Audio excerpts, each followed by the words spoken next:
I invite him to the dais to share his views with all of us.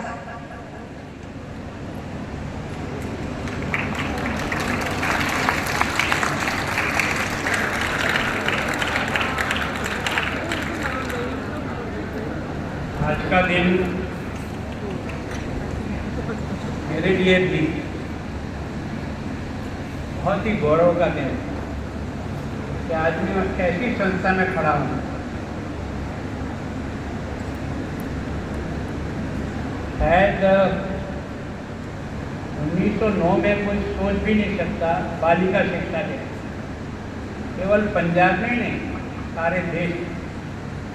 मैं सोचता हूँ उस समय इस महामानव ने, इसको नारायण सिंह जी नहीं कहना चाहिए, ये कोई महामानव के रूप में आया था जिसने बालिका शिक्षा को उठाने के लिए एक ऐसा यज्ञ प्रारंभ किया।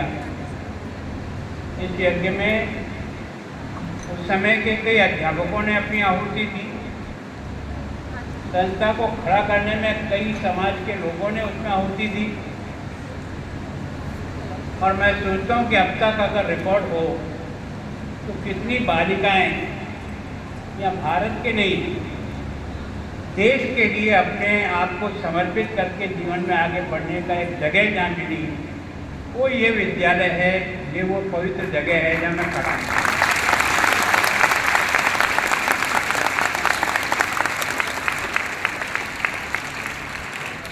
आप लोग जब मेरे पास आए तो मैं भी एक अध्यापक रहा हूँ।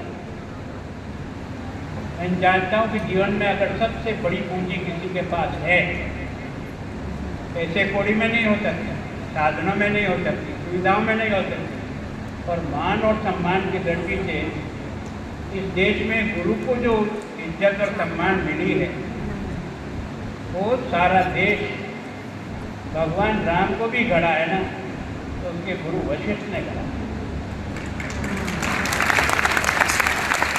वास्तव में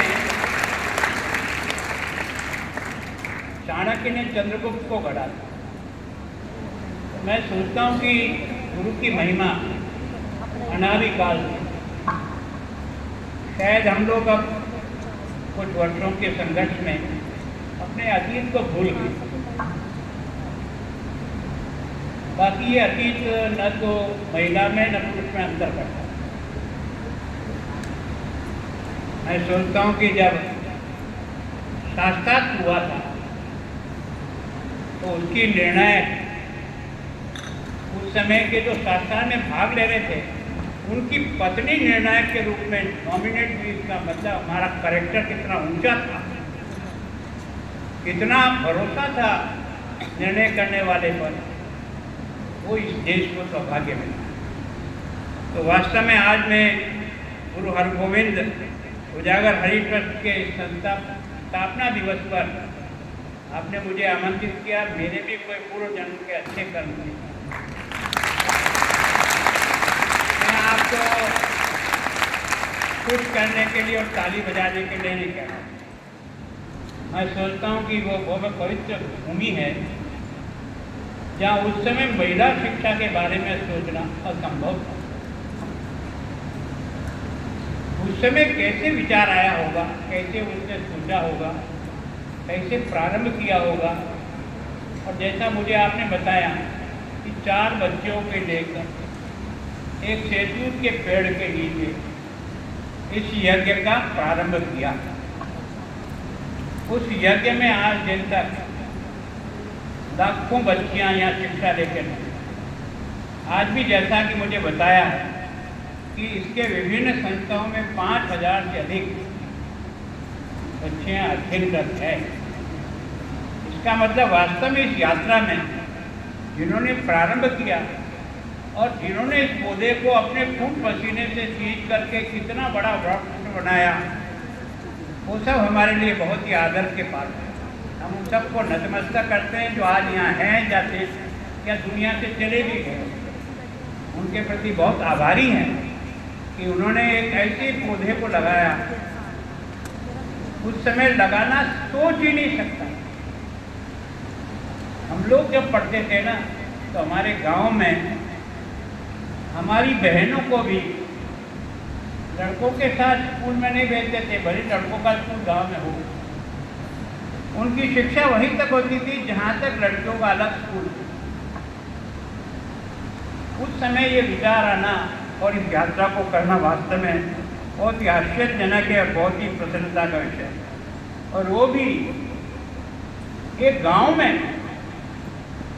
मैं सोचता हूँ कि शहर में तो प्रयत्न हो सकता है, सफलता के भी चांसेस दिखते हैं, और गांव में इस प्रकार का विचार करना और संस्था को खड़ा करना बहुत कठिन काम है। मैं सोचता हूँ कि वास्तव में ये जो सिंघावा जो खुर्द गांव है, वास्तव में ये धरती कितनी पवित्र रही होगी कि वहाँ एक व्यक्ति इस प्रकार का एक संकल्प लेकर के जीवन में एक विद्यादान के महायज्ञ को प्रारंभ करता। सच में ये जो नारायण सिंह जी की बाहर तस्वीर लगी हुई, वास्तव में जिस मूर्ति को हमने किया, इनके साथ सहयोगी बीबी राम को,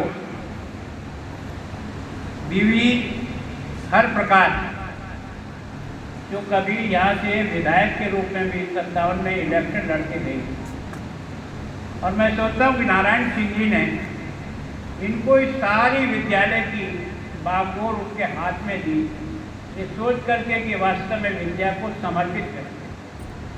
और देश के राष्ट्रपति ने उस समय कोई पद्मश्री जानता ही नहीं था, और वो भी देश के पहले राष्ट्रपति राजेंद्र बाबू जैसे व्यक्ति थे जिसने अपना सारा जीवन देश की आज़ादी के साथ साथ शिक्षा को समर्पित किया। और जिस कैरेक्टर के लोग वो थे, उनको पढ़ने से लगता है कि वास्तव में शिक्षा क्या होती है और शिक्षा व्यक्ति को क्या सिखाती है। ये उनके जीवन से आपने, हमने और देश से समझे। उसके बाद राधा कृष्ण पंडित। तो हमारे यहाँ बहुत भाग्यशाली है कि इस प्रकार के शिक्षा को समर्पित लोगों ने इस देश का नेतृत्व किया। मैं सोचता हूँ कि ये जो बीबी हरप्रकाश कौर है, 57 में चुनाव लड़ी और पहली बार यहाँ से विधायक बनी। लंबे समय तक इस सारे स्कूल की देख रेख और आगे बढ़ाने का प्रयत्न किया। मैं सोचता हूँ कि आज इसकी 5 शिक्षण संस्थाएं कार्यरत हैं, जिनमें लगभग 5000 बालिकाएँ बच्चे पढ़ते हैं। 3 तो सीधी की स्थिति पूर्णतः लड़कियों को समर्पित विद्यालय है। इसमें मुझे जो बताया है, Sikh girls senior secondary school 1909 में स्थापित हुआ। खालसा कॉलेज फॉर वुमन 1950 में, देश की आज़ादी के तुरंत बाद। मैं सोचता हूँ कि विचार को सुनकर के और पढ़ कर के लगता है कि क्या जीवन रहा होगा। GHG Harprakash college of education for woman वो 1956 में। उसके अलावा 2 संस्थाएँ जिसमें आप और में खड़े हैं, Guru Hargobind public senior secondary school 1976 में, GHG इंस्टीट्यूट ऑफ लॉ। मैं सोचता हूँ कि जो बच्चियाँ यहाँ लॉ पढ़ रही है, मैं सोचता हूँ कि वास्तव में ये देश का सौभाग्य है। तो बच्चियाँ जिस फील्ड में जाती है, हमने इनको अवसर नहीं दिया। बाकी मैं सोचता हूँ कि इनकी कैपेसिटी, इस देश ने हमेशा माताओं की पूजा की है। हमारी शक्ति की जितनी देवता, ये जो नवरात्र मनाया ना, उन सब देवियों की पूजा करते हैं। और मैं सोचता हूँ कि अगर कौशल्या नहीं होता तो राम कहाँ से आ जाता, और गुरु गोविंद सिंह की माँ नहीं होती तो गुरु गोविंद से कहाँ से आते, गुरु नानक देव कहाँ से आते हैं। ये जो आप जितने भी, अगर जीजाबाई नहीं होती तो शिवाजी कहाँ से आते। तो वास्तव में मैं सोचता हूँ कि हमने इसीलिए अपनी माताओं बहनों की हमेशा पूजा की और सम्मान किया है। हमारे कहावत है कि जिस घर में माँ बहन का सम्मान होता है, उस घर में देवता निवास करता है। इसका मतलब उन्होंने उस समय जब हमारे यहाँ माता बहनों को कोई अधिकार ही नहीं है ना, उनको कोई स्टेटस ही नहीं था। और हमने एक ऐसा कालखंड भी देखा जब हमने मुगलों के आक्रमण से सारा देश थर्रा था। उस समय लग रहा था कि क्या होगा। मुझे बहुत आश्चर्य है कि वास्तव में ये विचार कैसे तो आया और कैसे यह आगे बढ़ा, ये वास्तव में। और मुझे जो बताया है कि नारायण सिंह जी ने 1934 में अपनी सारी संपत्ति इस विद्यालय को दान दी।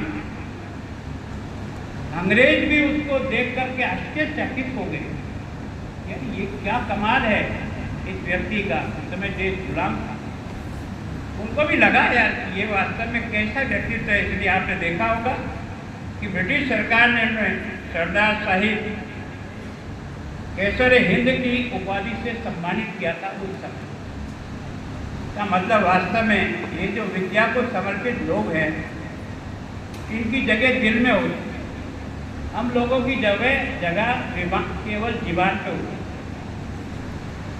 जिनका कुछ समाज और देश को मिलता है ना, उनकी जगह हमेशा दिल के अंदर बन जाती है, जिसको कोई दुनिया की ताकत नहीं मिटा सकती। लेकिन जीवन पर जो नाम है वो समय के साथ आते हैं और समय के साथ चले जाते हैं। तो वास्तव में मैं सोचता हूँ कि किस तरह से आपने इस महायज्ञ को आगे बढ़ाया, बहुत ही प्रसन्नता होती। और मैं भी एक सामान्य शिक्षक रहा हूँ। मैं आज भी अपने सभी विद्यार्थियों से कहता हूँ कि भगवान ने क्या पता हमारा क्या पूर्व जन्म के अच्छे कर्म थे, तो इस तरह की मूर्ति गढ़ करके अपने को यहाँ धरती पर भेजा। इसी शरीर से सबने कमाल किया है। अगर चावला ने स्पेस में अपनी एक छाप जमाई है, वो भी आपकी और जैसी बच्ची थी। तो मैं सोचता हूँ कि ये जो क्षमता है इसको पहचानने की जरूरत है। आज देश का नेतृत्व कर रही है, 2 राष्ट्रपति महिलाएं बनी। मुख्यमंत्री आपके यहाँ से भी जो एक महिला मुख्यमंत्री बनी, वो इसी विद्यालय से पढ़ के गई है। इससे बड़ा गौरव क्या हो सकता है। मतलब इस विद्यालय की उपलब्धि क्या है, इसको वास्तव में समझे तो लगेगा कि वास्तव में किस प्रकार की ये जमीन रही होगी। मैं सोचता हूँ कि वास्तव में मैं जब भी पढ़ते थे तो हम बड़ा, हमारा राजस्थान साक्षरता की दृष्टि से बहुत पीछे। हमको हमेशा ताना सुनने को मिलता था, तुम्हारे यहाँ बच्चे पढ़ते, तुम्हारे यहाँ बच्चों की शिक्षा की कोई व्यवस्था नहीं। उसका कारण ये था कि हमने गाँव तक स्कूल पहुँचाया नहीं बच्चे। हमने उनके स्कूलों को ठीक प्रकार से तैयार नहीं किया। जिस प्रकार की सुविधाएं बच्चों को मिलनी चाहिए, क्योंकि माता पिता की भी सेकंड प्रायोरिटी रहती है बच्चे को तो जहाँ की संस्था वहाँ भेज देते हैं। लेकिन अभी आप और मेरे मन में भी है कि चलो यही पढ़ लेगी, लेकिन इसकी क्षमता को पहचाना नहीं। मैं आजकल क्या है कि जब से राज्यपाल के पद पे गया हूँ, मैंने इतने कन्वोकेशन किए हैं। जब कन्वोकेशन में डिग्री देने खड़ा होता हूँ ना, तो 100 में से 60% बच्चियाँ गोल्ड मेडल लेके जाती है।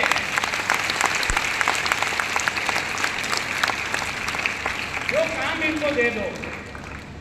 आज प्रशासनिक अधिकारी भी अगर होगी ना, आप देखिए उसकी क्षमता और काम करने का तौर। सेना में भी खड़ी है तो किस बहादुरी के साथ सीमा पर डटी हुई है। अब वो प्लेन उड़ा रही है, वो इसरो में झंडा गाड़ने जा रही है स्पेस में। कोई फील्ड ऐसा नहीं है इस फील्ड में आज की तारीख में हमारी बच्चियों ने अपनी प्रतिभा का लोहा नहीं। इसका मतलब इनमें क्षमता तो थी, पर हमने इनको अवसर नहीं दिया। ये महामानव ने इतने अवसर दिया। उस जमाने में जब कोई सोच भी नहीं सकता, मेरे यहाँ वनस्थली बनी तो बहुत बाद में बनी, लेकिन आपके यहाँ 1909 में कोई सोच सकता है। 115 साल पहले लड़कियों की एजुकेशन का विचार करना और उसको आगे बढ़ा देना, ये असंभव चीज थी जो उन्होंने करके दिखाया। अब मैं आप सब विद्यार्थियों से निवेदन करता हूँ, ये जो सारा जो आपके ऊपर ऐसे लोगों ने जो उपकार किया है, इसका कोई अर्थ है? केवल आज स्थापना दिवस मना करके इसको छोड़ देने से काम नहीं चलेगा। ये तो एक कार्यक्रम है जो हो जाएगा, लेकिन इस दिन हम सबको भी सोचना चाहिए अंदर से कि अगर एक नारायण सिंह जी इतना बड़ा पौधा लगाकर वटवृक्ष बना सकते हैं और देश की इतनी बड़ी चुनौती का परिमार्जन कर सकते हैं, तो हम भी तो यार उसी के तरह के ढांचे में आए हैं। क्या हम नहीं कर सकते? अगर हम आकर के केवल और केवल अपना और अपने परिवार का जीवन चलाते हैं, तो ये तो जानवर भी चलाता है। हमें मनुष्य बना करके भेजने का अर्थ क्या दिखता है? तो मैं सोचता हूँ इन महान व्यक्तियों से सोचना पड़ेगा आपको। इसका जो स्थापना दिवस मनाते हैं ना, तो इसके इतिहास को, पुरानी बातों को ध्यान में लाना पड़ेगा कि अगर अपन भी जो है तो कर तो सकते हैं, क्षमता तो हमारे में प्रभु ने दी है, पर ये निश्चय करने का। दूसरा, मैं गुरुजनों से भी प्रार्थना करता कि हम कोई बहुत अच्छे भाग्यशाली है के बाद जो हमारा घर टूटा होगा, हमारे पास कार नहीं होगी, हमारे कई तरह के रंग बिरंगे कपड़े नहीं होंगे, हमारे पास साधनों का अभाव होगा, लेकिन अगर हमने वास्तव में एक अध्यापक का धर्म निभाते हुए अपना जीवन चलाया है, तो बुढ़ापे में भी अगर किसी रेलवे स्टेशन पे खड़े होंगे ना, तो बच्चा और बच्ची आकर्षित होकर के आपके पैरों में आके गिरती है। इससे बड़ा मान और सम्मान किसी को नहीं मिल सकता। असंभव। हमको जो मान और सम्मान मिलता है, इस खुशी का मिलता है, इस पद का मिलता है। हमें अगर सम्मान कोई मिलेगा तो हमारे काम का कोई सम्मान करेगा बाद में, तो हमें लगेगा कि हमने जीवन में कुछ पाया है। बाकी तो ठीक है, जीवन चला लिया, इससे ज़्यादा नहीं।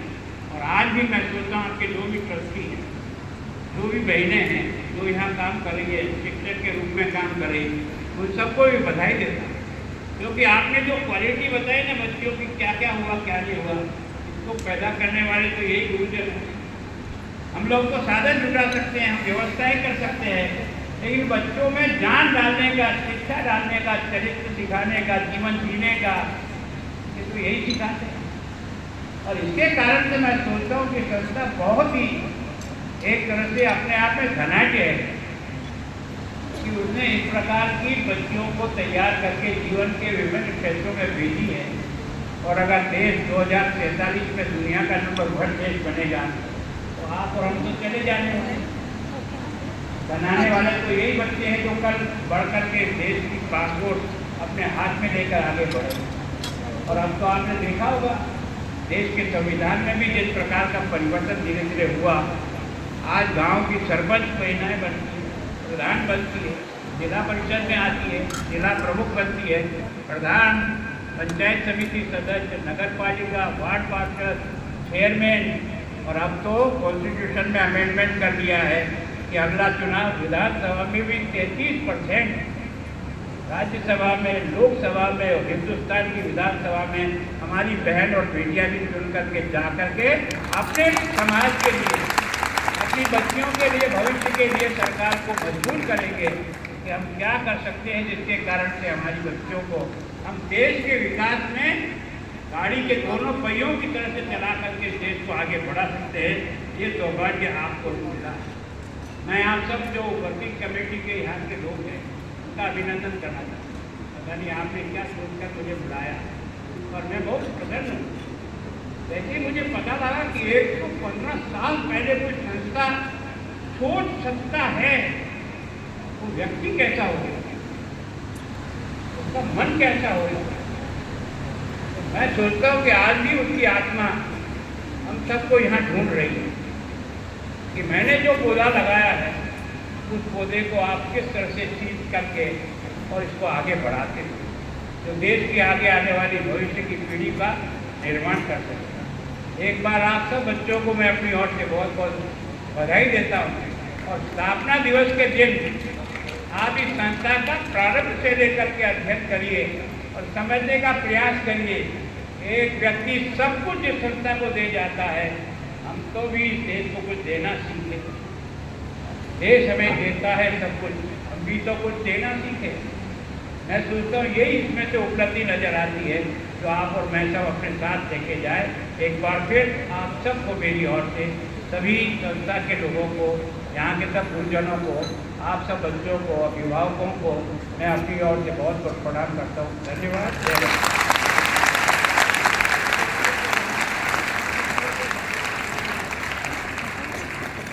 Thank you, sir, for your inspirational speech. Now I request